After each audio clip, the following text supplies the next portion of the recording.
අපි පුතේ දැකලා තියෙනවා ලොකු ලොකු ගණන්. අපිට හරියට වැඩ කරලා ලොකු වුණොත් අපිට ලොකු ලොකු ගණන් හම්බ කරන්නත් පුළුවන් නේ. හරි. ඒතර පුතේ ගණන් ලොකු වෙන්න අපි මේවා කියන්න ගැටලුවක් තියෙනවා. පාර ගාන කියන්න අමාරුයි කියලා නේද? එතකොට මොකද අපි කරන්නේ? මේ සංඛ්‍යා කලාපවලට වෙන් කරගන්න. මොකද කරන්නේ? සංඛ්‍යා කලාපවලට වෙන් කරගන්න. කොහොමද පුතේ අපි කලාපවලට වෙන් කරගන්නේ? හරි. මම දැන් සංඛ්‍යාවක් ලියන්නම්. අපි බලමු ඒක කොහොමද කලාපවලට වෙන් කරගෙන අපි කලාපවලට වෙන් කරගෙන අපි ඒ සංඛ්‍යාව කියවන්නේ කියලා. හරි. මම පුතේ උදාහරණයකට ලියන්නම්. අපි ලියමු පුතේ අපි ඉතින් ඉලක්කම් 10. 1 2 3 4 5 6 7 8 9 බිංදු. ඉලක්කම් 10යි අපි ක්‍රමයටනේ පුතේ පාවිච්චි කරන්නේ. එහෙනම් අපිට තියෙනවා ඉලක්කම් 10ක්. හරි. එතකොට කොහොමද දැන් ඔයා මේ සංඛ්‍යාව කියවන්නේ? හරි. කොහොමද ඔයා දැන් මේ සංඛ්‍යාව කියවන්නේ? 1 2 3 4 5 6 7 8 9 බිංදුව කියලා නම් මට කියවන්න පුළුවන්. අපි පුතේ මේ වගේ ලොකු සංඛ්‍යා කලාපවලට වෙන් කරලා තමයි ලියන්නේ. ඔයාලා පුතේ දැකලා ඇති සමහර සංඛ්‍යා දෙනවා මේ ඉලක්කම් 3 වෙන් කරලා. ඒ වගේ පුතේ අග සිට මුලට, ඒ කියන්නේ පුතේ අග ඉඳලා අපි ඉලක්කම් 3 වෙන් කරගෙන යනවා. එහෙනම් පුතේ මෙතන අගට තියෙනවා ඉලක්කම් 3ක්. මම ලියුවා ඉලක්කම්. එතලා පුතේ අපි වෙන් කරගෙන ඉමු. මෙතනයි මෙතන. එහෙනම් පුතේ අපි මේක ඈඩ් කරලා ලියමු බලන්න. එකපාර මෙතන ඈඩ් කරලා ලියමු බලන්න. ඈඩ් කරලා ලියමුද නැත්නම් එකපාරට කලාප වලට වෙන් කරලා බලමුද? හරි. අපි බලමු කලාප මොනවද කියලා. හරි. අග සිට මුලට ගත්තාම ප්‍රථම ඉලක්කම් 3 පුතේ ඒකක කලාප වශයෙන්ද ඊළඟ ඉලක්කම් 3 මොනවද? දහස් කලාපය වශයෙන්ද අනිත් ඉලක්කම් 3ක් මොකද වෙන්නේ? මිලියන කලාපය විදිහටද ඊළඟ ටික මිලියන කලාපය විදිහටද අපි පුතේ කලාප විදිහට වෙන් කරගන්න. හරි. එහෙනම් දැන් අපිට මේක කියවන්න පුළුවන්. කොහොමද? එක තියෙනවා බිලියන වෙනවා 234 මිලියන වෙලා 567 දහස් වුණා. ඉතිරි ටික නිකම්ම කියවලා දානවා. කොහොමද කියන්නේ? 1 බිලියන 234 මිලියන 567,890 කියලා මට මේ ඉලක්කම කියවන්න පුළුවන්. හරි පුතේ මාත් එක්කම කියමු බලන්න. 1 බිලියන 234 මිලියන 567,890යි.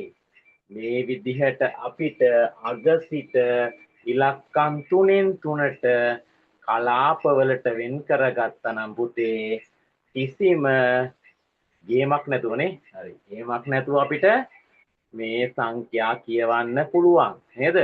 හරි. ඒකක ලිව්වා ඉස්සෙල්ලාම පළවෙනි ඉලක්කම් 3 ඊළඟ ඉලක්කම් 3 දහස් කියලා ලිව්වා. ඊළඟ ඉලක්කම් 3 මිලියන කියලා කිව්වා. ඊළඟට එන ඉලක්කම් 3 බිලියන කිව්වා. තවත් එහාට ඉලක්කම් අපිට වෙන් කරගන්න පුළුවන්. දැනට ඔයාලට තියෙන්නේ මේ කලාප 4 ගැන විතරයි සාකච්ඡා කරන්න.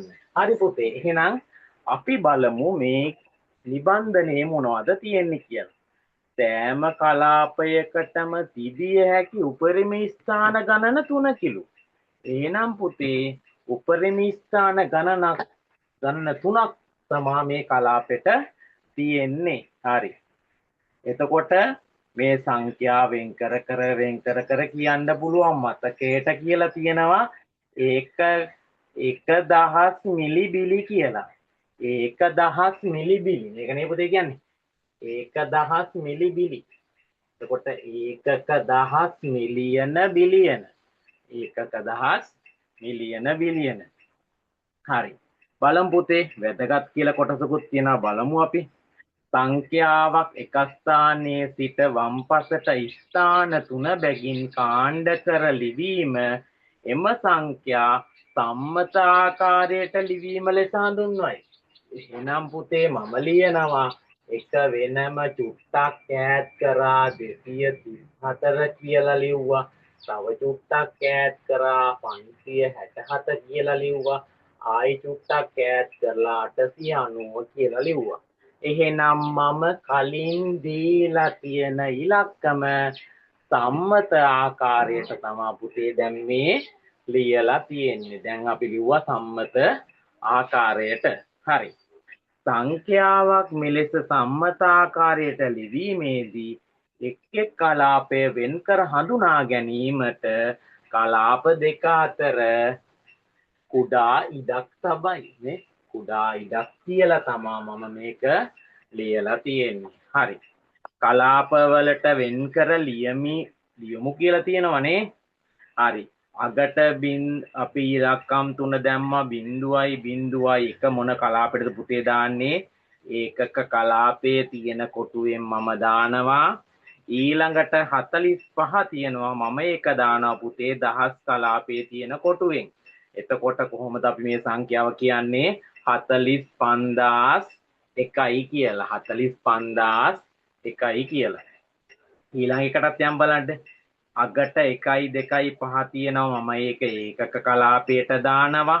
450 තියෙනවා පුතේ මම ඒක දානවා දහස් කලාපයට. දැන් කොහොමද අපි කියන්නේ? 450,125 කියලා මට කියන්න පුළුවන්. හරි පුතේ අපි නිබන්ධනය වලට බලන්න විදිහක් නැත්නම් මෙම වීඩියෝවේ නිබන්ධනය පුතේ යටින් තියෙනවා. ඔයාලට එකපාරට නිබන්ධනය ගන්න විදිහක් නැති දරුවන්ට අපි බලන්නත් කියලා මම ලියන්නම් මෙතනින් 45යි 0.21යි. හරි. මේකක පුතේ අපිට ලියන්න පුළුවන් ඒකක කලාපය මම මෙතනින් ලියනවා මෙතන ලියනවා දහස් කලාපයේ මිලියන බිලියන කියලා මම ලියනවා. මිලියන බිලියන. මේක ඉන්නේ පුතේ ඉලක්කම් 3යි ඒකක කලාපයට ඉලක්කම් 3 45 ඉන්නේ පුතේ දහස් කලාපයට. ඊළඟට තියෙනවා පුතේ 450යි 125. පුතේ නිබන්ධනය මම යටින් දාලා තියෙනවා. ඔයාලට නිබන්ධනය අරගෙන මේ වීඩියෝ ආයි බලලා ඒකට පිළිතුරු සපයන්න පුළුවන්. ඉතින් පුතේ ඔයාලගේ පිළිතුරු අපේ වීඩියෝ එක යටින් පුතේ කමෙන්ට් විදියට එවන්න. හරි. මේක තියෙනවා පුතේ 450යි 125 කියලා මම මේකත් බෙදුවා පුතේ 450 මේ 125 ලියන පුතේ අගින් ඉඳලා ලියාගන්න. 125 ලියන පුතේ ඒකක විදිහට 450 ලියන පුතේ දහස් කලාපයේ විදිහට. හරි. පුතේ යටින් සංඛ්‍යාවක් ලියමු බලන්න. මෙතන ලියනවා 178 452 ඊළඟට තියෙනවා 356 900 කියලා. හරි පුතේ මම මෙතන 3න් 3ට අග ඉඳලා වෙන් කරා. එහෙනම් පුතේ බිලියන කලාපේ එනවා 178ක් 452ක් එනවා පුතේ මිලියන කලාපේ 356ක් එනවා දහස් කලාපයට 900ක් එනවා පුතේ ඒකක කලාපයට. නිකන් ඉන ගම කියමු පුතේ බලන්න මේ ඉලක්කම මොකක්ද කියලා. 178 බිලියන 452 මිලියන 356,900යි නේද? 178 බිලියන 452 මිලියන 356,900යි කියලා පුතේ අපිට පුළුවන් මේ සංඛ්‍යාව කියවන්න. හරි. අපි යම් පුතේ ඊළඟ පිටුවට 8 වෙනි පිටුවට මේකේ පෙන්නලා තියෙනවා සංඛ්‍යා කලාප හා ස්ථානීය අගය හඳුනා ගනිමු කියලා. සංඛ්‍යා කලාපයි ස්ථානීයගේ හඳුනා ගමු කියලා. පුතේ එතකොට මේක අපිම හඳුනා ගමු බලන්න. පුතේ නම මේ අගට තියෙන එකට කියන්නේ පුතේ මොකද්ද? එක ස්ථානය, 10 ස්ථානය, 30 ස්ථානය, 10 ස්ථානය, දසදහස් ස්ථානය, 100,000 ස්ථානය. ඊළඟට එන්නේ පුතේ මිලියන ස්ථානය, දස මිලියන ස්ථානය, 100 මිලියන ස්ථානය. ඊළඟට බිලියන ස්ථානය, දස බිලියන ස්ථානය, 100 බිලියන ස්ථානය. බලන්න පුතේ මොකද උනේ? මෙතෙන් දෙවෙනිදකම් එක ස්ථානය, 10 ස්ථානය, 100 ස්ථානය. ඊළඟට 10 ස්ථානය, දසදහස් ස්ථානය, 100,000 ස්ථානය. දස 100 වැඩි වුණා නේද? බලන්න පුතේ මෙතන උනේ මොකද්ද? දස 100. ඒතර පුතේ මෙතෙන් දෙද්දි මිලියන ස්ථානය. දස මිලියනය, 100 මිලියනය. බිලියනය, දස මිලියනය, 100 මිලියනය. එතකොට දස මිලියනය, මෙතන බිලියනය, දස බිලියනය, 100 බිලියනය. හරි. ඊළඟට පුතේ මේ පාඩම ඇසුරින් මම පෙරහුරු ප්‍රශ්න ටිකක් ඔයාලට දීලා තියෙනවා. පාඩම ඇසුරෙන් පෙරහුරු ප්‍රශ්න ටිකක්. පුතේ දැන් අපි ඉලක්කමක් කියව ගන්න පුළුවන්, ගැටලුවක් නෑ වෙන් කරලා.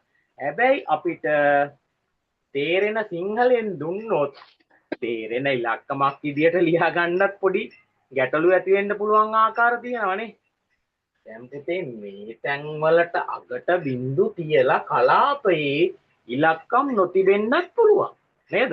ඒතර කලාපයේ තනි මෙතන බිංදුව වගේ ඒවා ඉදිරියට පසුපසට ඇවිල්ලා තියලා එහෙම ආකාරයෙන් ඉලක්කම් තියෙන්නත් පුළුවන්. අපි බලමු කොහොම හරි ඉලක්කමක් කොහොමද ගොඩ දාගන්නේ කියලා. හරි. අපි නිකම් බලමු පුතේ එහෙනම් ඉලක්කමක් ලියලම.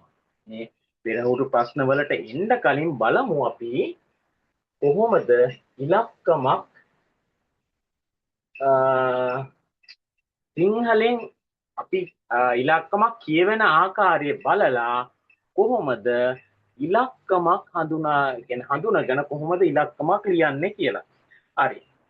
අපිට පුතේ මේ පෙරහුරු ප්‍රශ්න ටික නැතුව අපි නිකන් ටිකක් බලන්න. පෙරහුරු ප්‍රශ්න ටික නැතුව ටිකක් බලන්න. අපි මෙහෙම හිතමු, මම නිකන් හිතලා කියන්න. මම කියනවා මේ ටික මකන්නම් මම. මේ ටික මකලා පුතේ මම කියන්නම් මෙහෙම. හරි.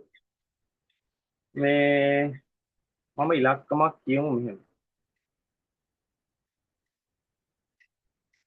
24 මිලියන 24 මිලියන. ඉතින් 24 මිලියන 24 මිලියන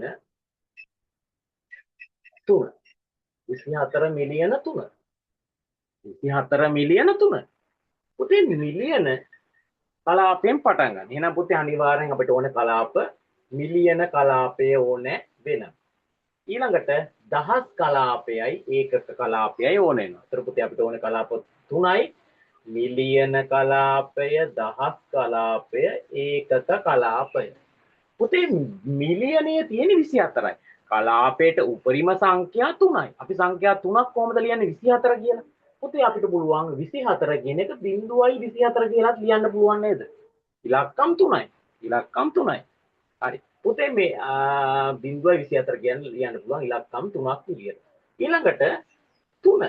3 කියන්නේ පුතේ 3ට පිටුපසින් මුකුත්ම කියවෙන්නේ නැහැ. දහස් කියලාවත්, මිලියන කියලාවත්, බිලියන කියලාවත් මුකුත් අගයක් කියවෙන්නේ නැත්නම් මේ 3 තියෙන්න පුළුවන් ඒකක කලාපයේ පමණයි. එහෙනම් පුතේ 3 කියන එක අපි ඉලක්කම් 3කින් ලියන්න පුළුවන්. පූර්ණ සංඛ්‍යාවකට ඉදිරියෙන් කොපමණ බිංදු දැම්මත් අගය වෙනස් වෙන්නේ නැහැ. එහෙනම් 3 කියන්නේ ඒකක කලාපයේ ඉලක්කම් 3කින් මම ලිව්වා පුතේ 0.03 කියලා. මේකේ පුතේ දහස් කලාපයට අයිති අගයක් නැහැ. එහෙනම් පුතේ ඒකටත් එන්නේ 0.3. හරිද පුතේ? එහෙනම් මේක කියවෙන්නේ කොහොමද? 24 මිලියන 3. 24 මිලියන 3. පුතේ සම්මත ආකාරයෙන් අපි මේක ලියමු. පුතේ මේකේ අගට දැන් මෙතනින් එහා පැත්තේ පුතේ ඉදිරියේ සංඛ්‍යා නැති හින්දා මම ඉස්සරහා බිංදුව නැතුව ලියන්නම්. එන ලියතයි පුතේ 24 පොඩි ඉඩක් තිබ්බා. බින්දු 3ක් ලිව්වා පොඩි ඉඩක් තිබ්බා 0.03 කියලා මම මේ අගේ පුතේ ලියලා ඉවර කරා. එහෙනම් පුතේ මේ තියෙන්නේ 24 මිලියන 3 කියන සංඛ්‍යාව ඉලක්කම් වලින් ලිව්වම් පස්සේ. හරි. මම තව එකක් ලියමු බලන්න.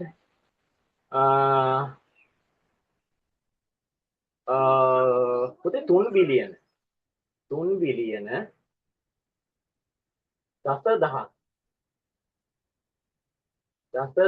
5 3 බිලියන දසදහස් 5 3 බිලියන දසදහස් 5 හරි මොකද පුතේ ලියන්න අපි 3 බිලියන දසදහස් 5 3 බිලියන දසදහස් 5 මම මේක පොඩ්ඩක් මකන්නම් 3 බිලියන දසදහස් 5 හරි පුතේ 3 බිලියන දසදහස් 5 කියන්නේ පුතේ බිලියන කලාපේන කියන්නේ පුතේ ඒතර කලාප හතරකට වෙන් කරගන්න එපා නේද බිලියන කලාප වල හතර ඒකක දහස් මිලියන බිලියන හරි පුතේ 3 බිලියන කියන්නේ පුතේ බිලියන 3යිනේ එහෙනම් පුතේ අපිට කියත හැකි බිලියන 3 ලියන්න පුළුවන් පුතේ ඉලක්කම් 3කින් 3 කියන ඉලක්කම් 0.03 කියලා එහෙනම් මම ලියුවා පුතේ බිලියන කලාපේ 0.03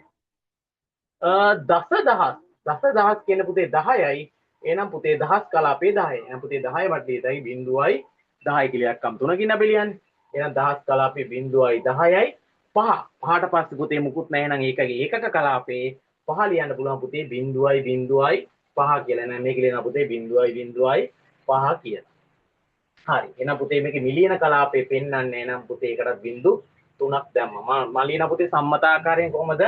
3යි බිංදු 3යි බිංදුවයි 10යි බිංදුවයි 5යි කියලා. හරි.